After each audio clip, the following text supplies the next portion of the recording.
Shalom,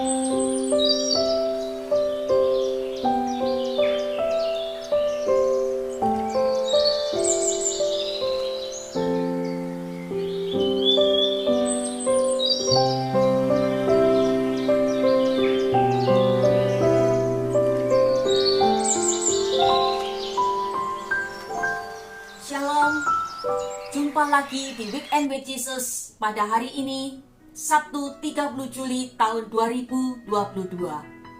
Bapak, Ibu, Saudara-saudari yang terkasih, kita bersyukur untuk pagi hari ini kita kembali diberikan kesempatan untuk menerima kasih dan sapaan Allah melalui renungan pada pagi hari ini. Renungan pagi ini diambil dari Matius 14 ayat 1 sampai dengan 12 yang menceritakan tentang Herodes yang menyuruh memenggal kepala Yohanes Pembaptis. Dari keseluruhan bacaan Matius 14 ayat 1 sampai 12 ini yang menjadikan saya sangat terkesan, yaitu di ayat 3 sampai dengan 5, di mana dikatakan, sebab memang Herodes telah menyuruh menangkap Yohanes, membelenggunya dan memenjarakannya, berhubung dengan peristiwa Herodias, istri Filipus saudaranya. Karena Yohanes pernah menegurnya, katanya, tidak halal engkau mengambil Herodias. Herodes ingin membunuhnya, tetapi ia takut akan orang banyak yang memandang Yohanes sebagai nabi.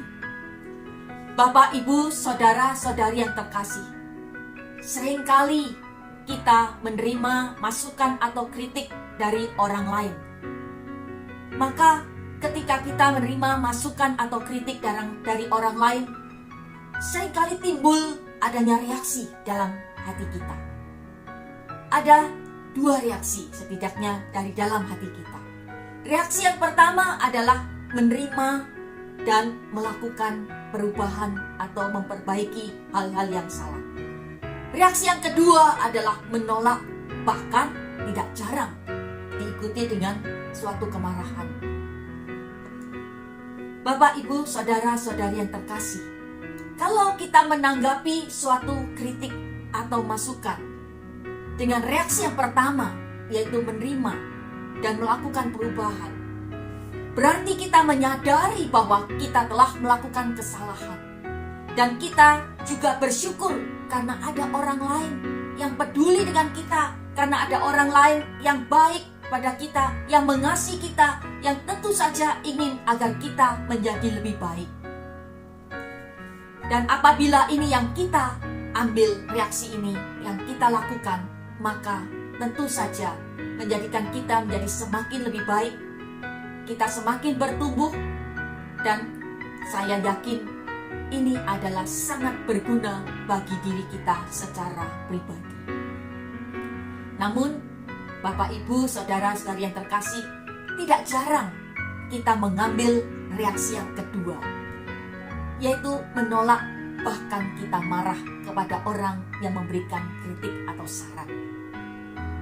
Kalau kita pikir, mengapa orang bisa marah, mengapa orang bisa menolak kalau diberi kritik atau masukan? Setidaknya ada dua hal. Yang pertama, karena kita merasa tidak salah, karena kita merasa sudah benar, karena kita merasa tidak ada satupun kesalahan yang aku lakukan. Dan yang kedua adalah karena mungkin kita merasa aku ini udah lebih menerima pengetahuan, menerima pengajaran-pengajaran, aku sudah lebih mengikuti sakramen-sakramen, perayaan Ekaristi, atau aku sudah lebih banyak mempunyai kehidupan doa dibanding orang yang memberikan masukan atau saran. Bapak, Ibu, saudara-saudari yang terkasih, kalau kita pikir lagi, inti daripada penolakan itu adalah apa? Inti daripada penolakan itu tidak lain adalah suatu bentuk kesombongan. Suatu bentuk kesombongan yang merasa diri kita ini sudah paling benar, diri kita ini sudah paling baik, sehingga tidak perlu lagi diberi kritik atau koreksi. Maka apa yang dikatakan Amsal 16 ayat 18, kecongkaan mendahului kehancuran dan tinggi hati mendahului kejatuhan. Bapak, Ibu, saudara-saudari yang terkasih, kalau kesombongan ini kita biarkan, kita pelihara, maka akan mengakibatkan kita semakin terpisah dari Allah. Karena orang yang sombong menjadikan dirinya adalah pusat daripada segala sesuatu, dan tentu saja orang yang sombong ini terhambat di dalam menerima kasih karunia Allah, di mana Allah itu terus mencurahkan kasih-Nya kepada setiap anaknya, tetapi orang yang sombong ini tentu saja terhambat untuk menerima kasih karunia Allah ini. Maka seperti yang dikatakan dalam Yohanes 16 ayat 13a, tetapi apabila Ia datang, yaitu Roh kebenaran, Ia akan memimpin kamu ke dalam seluruh kebenaran.